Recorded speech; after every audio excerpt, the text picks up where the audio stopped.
So hello everyone, welcome to the Pahadi Talim Foundation, a dedicated YouTube channel for civil service aspirant.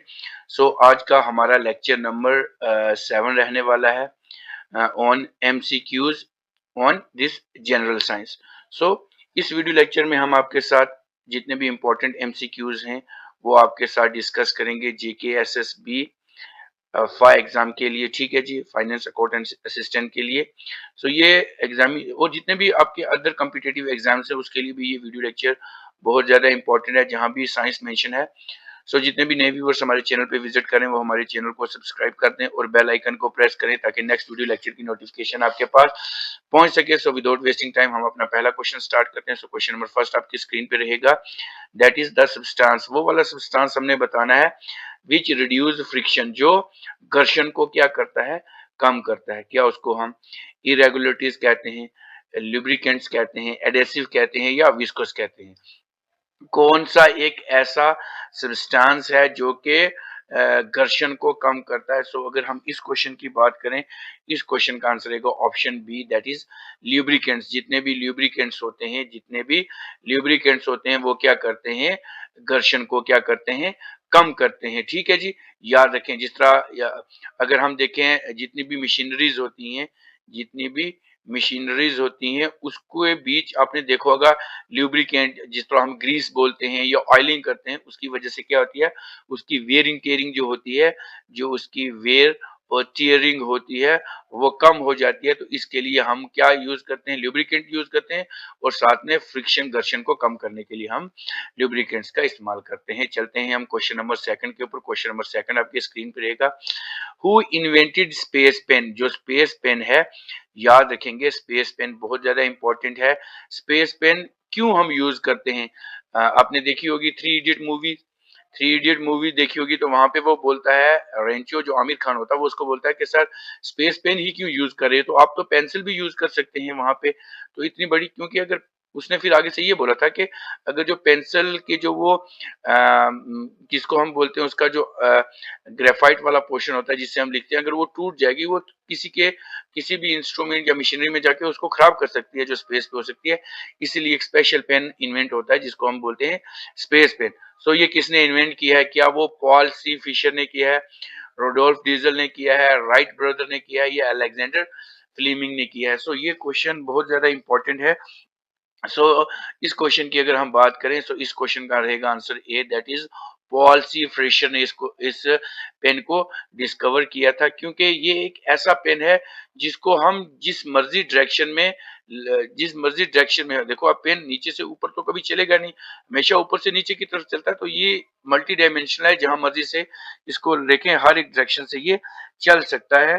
तो इसलिए ये space जो pen है is a ball pen that is invented by Paul C. Fisher and made to work in zero gravity, क्योंकि ये zero gravity में भी काम करता है. अल्टीमेटम ये पॉइंट रहेगा कि क्यों बनाया था, क्योंकि हर एक चीज जीरो ग्रेविटी में काम नहीं करती, लेकिन ये जो स्पेस पेन है ये जीरो ग्रेविटी में काम करता है, अंडर वाटर काम करता है, and at any angle upside down. So it is known as zero gravity pen भी इसको कहते हैं, जीरो ग्रेविटी पेन भी कहते हैं और सी फिशर पेन भी कहते हैं, फिशर स्पेस पेन भी इसको हम कहते हैं. चलते हैं क्वेश्चन नंबर 3 के ऊपर. क्वेश्चन नंबर 3 आपकी स्क्रीन पे रहेगा. In the formula average velocity v plus you upon 2.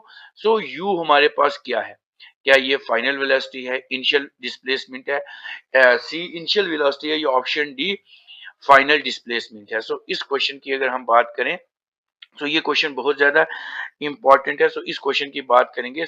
जो हमारे पास u है ये क्या है, जिसको हम क्या कहते हैं, इनिशियल वेलोसिटी, और v हमारे पास इनिशियल वेलोसिटी है और ये हमारे पास फाइनल वेलोसिटी है.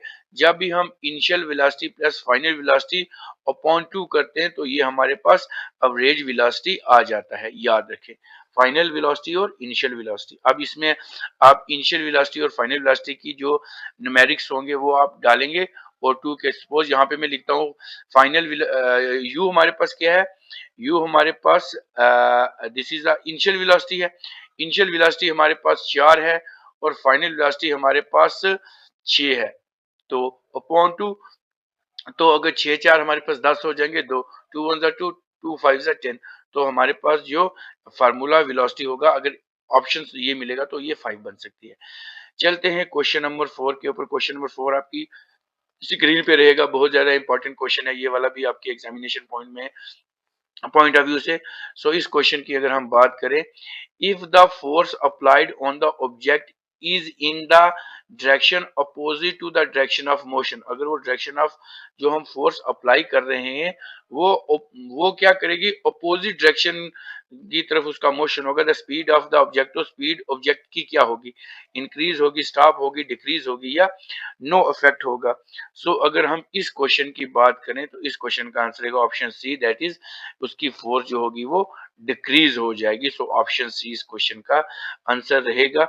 ठीक है, सो जितने भी व्यूअर्स वीडियो लेक्चर को देख रहे हैं वो इस वीडियो लेक्चर को लाइक कर दें, अपने फ्रेंड्स के साथ जितने भी प्रिपरेशन कर रहे हैं उनके साथ शेयर कर दें और हमारे चैनल को सब्सक्राइब कर दें, क्योंकि सारी की सारी वीडियो लेक्चर यहाँ पे आते रहते हैं। सो आपकी प्रिपरेशन जो है वो कंटिन्यू रहे। क्वेश्चन नंबर 5 आपकी स्क्रीन पर रहेगा। The SI unit of acceleration is, SI unit of acceleration क्या है? Option A metre per second square, option B metre per second, option C second per metre and option D second per metre square. So अगर हम इस question की बात करें, सो इस question का आंसर रहेगा that is option A, that is metre per second square. इसका जो है वो क्या रहेगा, आंसर रहेगा। So option A will be the answer.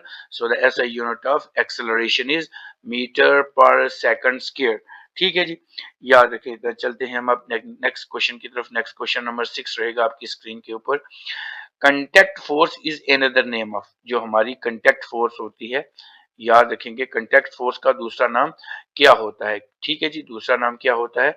क्या उसका फ्रिक्शन होता है, मैग्नेटिक होता है, इलेक्ट्रोस्टैटिक होता है या मस्कुलर फोर्स होता है? सो अगर हम इस क्वेश्चन की बात करें, कंटेक्ट कर रहे हैं तो मतलब दो चीजें आपस में रगड़ खा रही हैं, तो उसका होगा option A, that is friction force. इसका आंसर रहेगा ऑप्शन ए, इसका आंसर रहेगा। Contact force is another name for friction, जिसको हम क्या कहते हैं, घर्षण कहते हैं। मैग्नेटिक दो मैग्नेट्स के जुड़ने से होती है, मस्कुलर हमारे मसल फोर्स होती है। चलते हैं हम अपने नेक्स्ट क्वेश्चन की तरफ, क्वेश्चन नंबर 7 के ऊपर। क्वेश्चन नंबर 7 आपकी स्क्रीन पे रहेगा। बहुत ज्यादा इंपॉर्टेंट क्वेश्चन है ये, आपके एग्जामिनेशन पॉइंट ऑफ व्यू से आपके एग्जामिनेशन में आने के चांसेस हैं ऐसे क्वेश्चन, क्योंकि आपके जितना भी सिलेबस है उसमें सारी चीजें ये मेंशन की गई हैं। So the force of friction, जो फोर्स ऑफ फ्रिक्शन होती है between two surface will increase if, वो दोनों बढ़ेंगे कब? ठीक है जी। So a layer of a lubricant kept between the two surface, जब लुब्रिकेंट दोनों चीजों में केप्ट किया जाएगा। The two surface are pressure harder, pressed harder, जब दो चीजों को प्रेशर हार्डर किया जाएगा। Air gap is created between two space, या एयर गैप उन दोनों के बीच क्रिएट किया जाएगा। या option D irregularities on the both surface are remove, या इरेगुलरिटी होगी उनको रिमूव किया जाएगा तब होगा। सो हमें बताना है the force of friction between two surface will be increase, कब इंक्रीज होगी उनके बीच है। सो इस क्वेश्चन की बात करेंगे।